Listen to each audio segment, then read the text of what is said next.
She banged on the gate like she owned the damn place. "Move that boat, or I'm calling the HOA board right now." She snapped hands on hips, eyes full of fire. I didn't say a word, just stood there, muddy boots on my own dock, holding a rope that tied my old fishing boat to the post.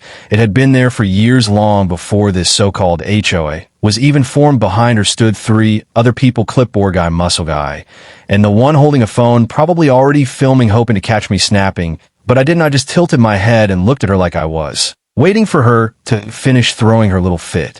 "This isn't your dock," she hissed. "It belongs to Lakeside Meadows HOA, and we've decided your boat's a violation of our community aesthetic." I let that word sink in. Community aesthetic. They thought this lake, this land belonged to them. That's when I saw it, a paper stapled to my dock post: notice of violation, unauthorized watercraft. You have 72 hours to remove or face penalties. My hands curled into fists, but I stayed calm because they didn't know the lake didn't belong to the HOA. It belonged to me. Hell, they didn't even know they were fishing on private property this whole time. My property. And the part that made me smirk, the HOA's little fishing club, the one they bragged about in every damn neighborhood newsletter, had their tournaments right here every summer with banners, tents, and trophies, all of it unauthorized. "I'll give you 24 hours, the woman added, smug, as she turned to walk away, "or your boat gets towed." She had no idea. She just signed her own eviction notice. They think I just live here.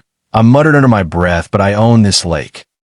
I didn't sleep that night, not because I was scared, but because I was planning the kind of calm that only comes when you know you're holding all the cards, and they don't even know they're playing the wrong game by sunrise. I was at the county clerk's office. The original deed was already tucked inside a worn folder I kept locked up, signed by my grandfather back in '62, sealed with county stamps and updated in my name. When he passed, it clearly outlined the land boundary and the lake every inch of.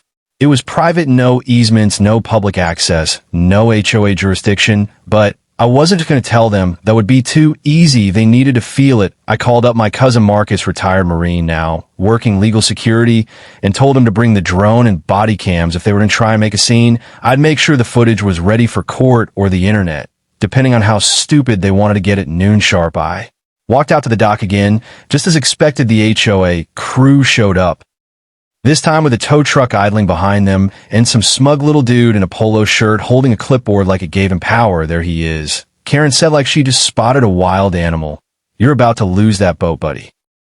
I didn't move, just pointed to the laminated sign I'd screwed into the dock post that morning: "Private property trespassers will be prosecuted. Owner Richard Coleman. Property includes lake and shoreline. Per county record, there are 82,934 C." They all paused. Karen squinted at it. "What is this? Some fake sign?" A guy with the clipboard stepped forward. "Sir, we've notified you of a violation. This boat must be removed per HOA guidelines." I finally spoke low and steady. "This boat ain't going anywhere but your fishing club." That's another story. Their faces shifted, confusion, then that flicker of panic. I held up a manila envelope. "Inside here are 12 years worth of HOA fishing tournament flyers held on my lake without permission. You've been illegally operating a public event on private land." Karen opened her mouth, but nothing came out. "And that tow truck," I added, nodding behind them, "telling to back off. If he touches my property, I'll sue his company for trespassing." One of them stepped back. The others just stood frozen. Then I dropped the line that sealed it: "You don't get to evict the owner of the land, but I can evict you." Silence hung heavy for a second. It looked like Karen might charge at me like some kind of suburban rhino, but even she knew she was cooked. Still, pride's a stubborn thing. She straightened her back and barked, "This isn't over. The board will hear about this. You can't just—" "I already spoke to the board." I cut her off. Turns out 3 of them didn't even know the lake was privately owned. One of them resigned this morning. Her jaw twitched. I wasn't done. "I also sent a cease and desist to your HOA's main office, citing unauthorized use of private property. Legal teams on standby. If anyone from your so-called fishing club steps 1 foot on this dock again, I'll file a lawsuit that'll make your fake violations look like parking tickets." The clipboard guy tried to speak, but Marcus, who'd been filming quietly from the tree, and stepped into view, sunglasses on, chested out, "Don't bother, you're on camera, all of you." Then Karen tried to pivot. She forced a laugh like we were just neighbors having a chat. "Let's not make this ugly. Maybe we can work something out, a joint use agreement. Maybe our members have come to love this lake." That's when the real twist hit her. I smiled and opened my phone. "Funny you say that. I just sent this video to Channel 9 News. You remember that story they ran last year about corrupt HOAs targeting immigrants and veterans? Turns out they were looking for a follow-up." Karen's fake smile shattered like glass. And one more thing, I added calm. As ever your fishing club's next tournament, I already notified the county. Without a land use permit, they'll shut it down before the first line hits the water. Her voice cracked. You can't do that, oh? But I said, because like you, I actually read the law. Then I stepped aside and watched as every single one of them backed off, slow and silent, like they were walking away from a bomb they didn't realize they'd built themselves. And in that moment, the lake was mine again. But this wasn't over, because what I found next in the HOA's files would blow everything wide open that night. I went through every single file I'd pulled from the public records and HOA newsletter. Something about this whole mess didn't sit right the way Karen had stormed in so confidently. The fake notice, the plan, towing, it wasn't just personal, it was organized, and I was right buried in the paperwork. Was a document labeled Future Development Proposal Phase 3 Expansion. It listed new construction plans that would extend the HOA's reach right over the lake docks, rental cabins, even a private clubhouse. They were planning to build on my property without buying it, without asking, without telling me. Karen hadn't just wanted my boat gone, she wanted me gone because I stood in the way. I stared at the proposal jaw tight. They'd even included a budget sheet showing projected income from lake-based activities. They'd already submitted it to the city planning commission like I didn't even exist. My hand shook with rage, but I forced myself to breathe. Calm was power, panic was fuel for people like them. I called Marcus again. You're going to want to see this, I said. He showed up an hour later with his laptop, and we started building the timeline. Every illegal tournament, every fake notice, every HOA newsletter quote from Karen bragging about growing community use of lake resources. We built a case. Then I did something they didn't expect. I invited the HOA board to a discussion at my dock. When they arrived the next morning, Karen didn't come, but the new acting president, a woman named Denise, did, and she looked nervous. I assume this is about yesterday's misunderstanding, she said. I handed her the proposal packet. She flipped through it. Her face turned white. Karen submitted this without full board approval, she said quickly, like it would protect her. We weren't told about the ownership issue. You know what happens, I said slowly, when you build on someone else's land without permission. She nodded. Lawsuit? No, I said, stepping closer. You lose everything. And that's when I dropped the final blow. I file for an emergency injunction to block all HOA events on the lake. And if one more person touches my dock, I'll sue the entire HOA. Not just Karen. Denise looked like she wanted to disappear. You can't protect her anymore, I added. She lied to your board, to your members, and to me. Then I looked her dead in the eyes. You wanted this lake. Now you'll have to fight me for every drop of it. The following week was a storm, but not the kind you see in the sky. It was lawsuits, meetings, angry emails, HOA members whispering in driveways, and Karen nowhere to be seen. She'd vanished like a coward after lighting the match. But I didn't vanish. I showed up to every city zoning meeting, every HOA forum, every place her fingerprints had touched, and I brought receipt, security footage replacing fake notices, timestamps showing her unlocking the community shed on my property.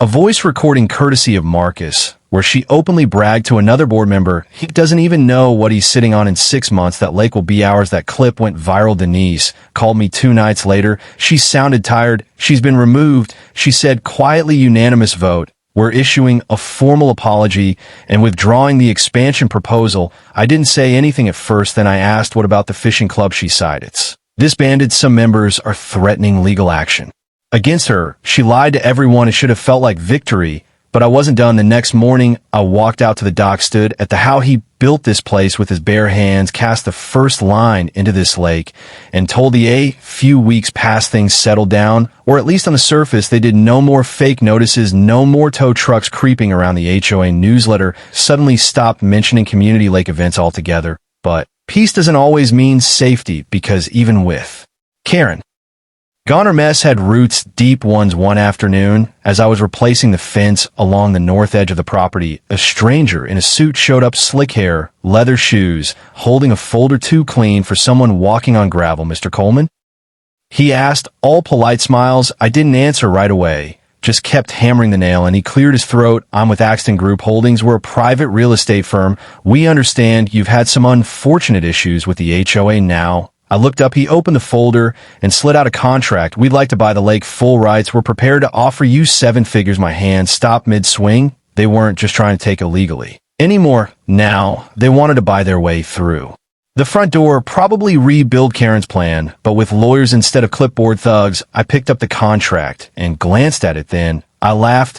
Let me guess you just happened to become interested after Karen's little project went up in smoke. He didn't answer, just adjusted his tie like it was suddenly choking him. You know what your offer tells me, I said, stepping closer. It tells me this lake's worth a hell of a lot more than even your offering. He tried again. Mr. Coleman, we're willing to negotiate.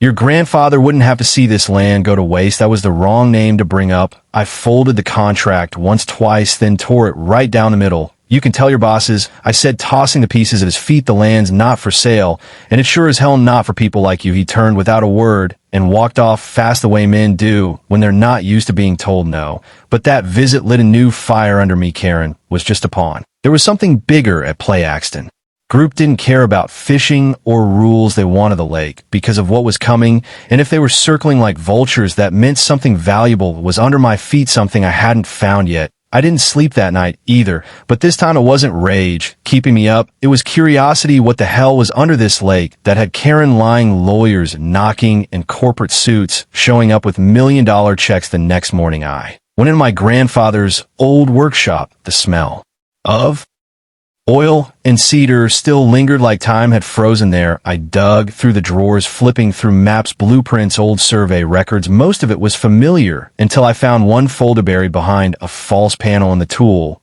chest. Inside were a series of old aerial photos, black and white shots of the land from decades ago. But in one of them, taken in the late 70s, something stood out in the center of the lake, barely visible beneath the waterline. Was a shadow, a perfect rectangle. It wasn't natural. I grabbed the coordinates scribbled on the back and marked them. Then I called Marcus. You remember that old sonar scanner we rigged up for night fishing?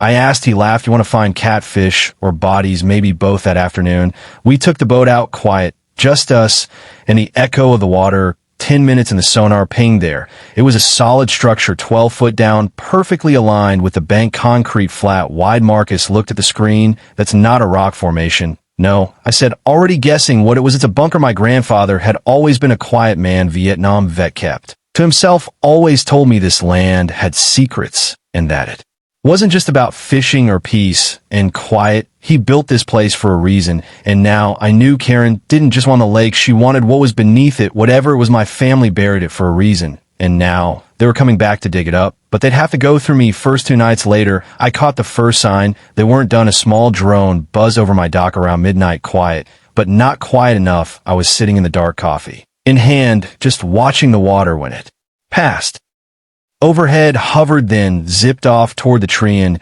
someone was scouting. They knew I was close to something, and they were getting nervous. I didn't waste time. The next morning, I rented a small submersible camera and got Marcus back on the boat. We dropped it right where the sonar had pinged. The screen flickered as the camera dipped below the surface, currents tugging gently at the cable. Then it appeared. Steel door rusted around the hinges, but unmistakably man-made, lay flat against the lake bed.